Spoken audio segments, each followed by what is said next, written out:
What's up, guys? Welcome back to the channel. Mark here with the Crypto Mark, and this is a huge announcement within the cryptosphere, okay? So the SEC has issued a statement on Ethereum ETFs, and now we're even looking at today, May 31st, as being a huge day that could possibly shape the landscape of crypto for the weekend and even further into 2024. So let's talk about it. Let's get into some of the statements coming out from the SEC. This is some crypto breaking news. All right, we'll dive into what's going on CoinMarketCap as well, and then we'll get you guys on your way to enjoy the rest of your weekend. So before we do, make sure you all are subscribed down below. Let's talk about it. Let's get down into it, and please let me know your thoughts in the comments box down below. Okay, so what we've seen is the SEC has reportedly asked companies issuing the spot Ethereum ETFs to submit draft S1 forms by the end of the week, which is a huge step forward into the approval of these financial products that are soon to be coming. Now, please remember, guys, this is not financial advice, so always do your own research and due diligence. I'm just giving you guys my opinions as it relates to this topic. All right. Now, I'm going to get into some of the nuts and bolts of it, but I do want to take the time to talk about what's going on in the market. You're looking at Ethereum basically flat on the day. Bitcoin's down almost 2.8%, and we're seeing the likes of the top 10 kind of following suit. So over the last 24 hours, it is basically a red day. I'll share with you a little bit into the crypto bubbles, and you can see exactly what I'm talking about. It is a sea of red as we get into the weekend. Some of the big movers on the day outside of just talking about Ethereum.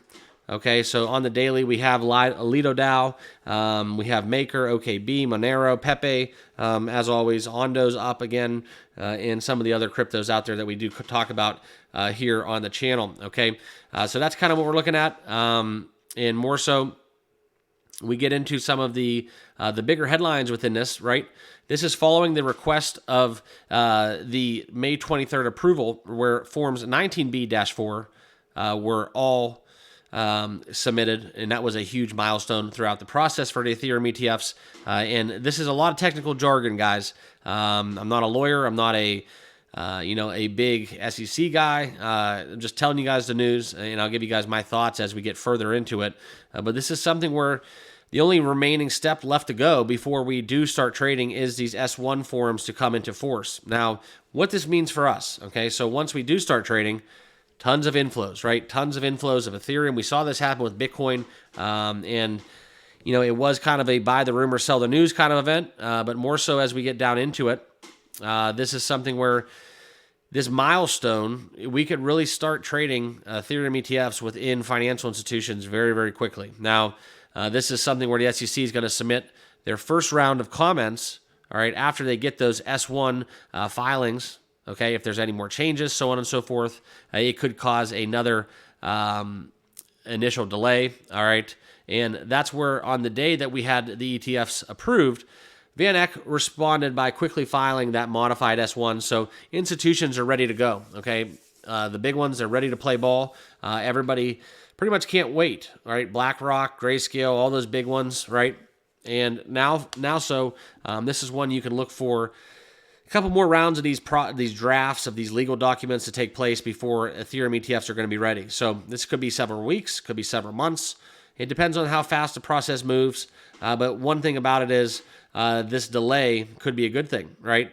That would allow for a little bit more so of a bull market, right? The next upswing, a more pro crypto market.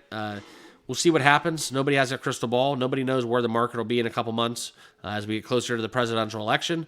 All bets are off, all right? So this is what I had to bring to you guys. I wanted to share with you guys this update within those forms being filed and some of the comments surrounding the updates within the process to have that SEC ETF approval within Ethereum, all right? But I do want to, before we wrap it up here, guys, I do want to share with you guys the channel sponsor, which is Margex, right? You'll hear me talking about it a lot. There is no KYC. You can trade up to 100x leverage, and using my link down below in the description, you can claim up to $10,000 in bonuses just by registering and getting signed up with Margex today. It's a platform where a lot of traders have taken the guesswork out of it, utilizing a lot of the copy trading features, where some traders have gotten over 2,000% ROE. So very exciting. Like I said, no KYC. It is something very volatile within leverage trading, up to 100x leverage. Make sure you do your due diligence. Check out Margex projects for yourself. And if you want to start trading with leverage, please click that link down below and get signed up today. All right, so that's what I wanted to talk to you guys about. Hope this video finds you well. If you can, do me a solid. Please subscribe down below.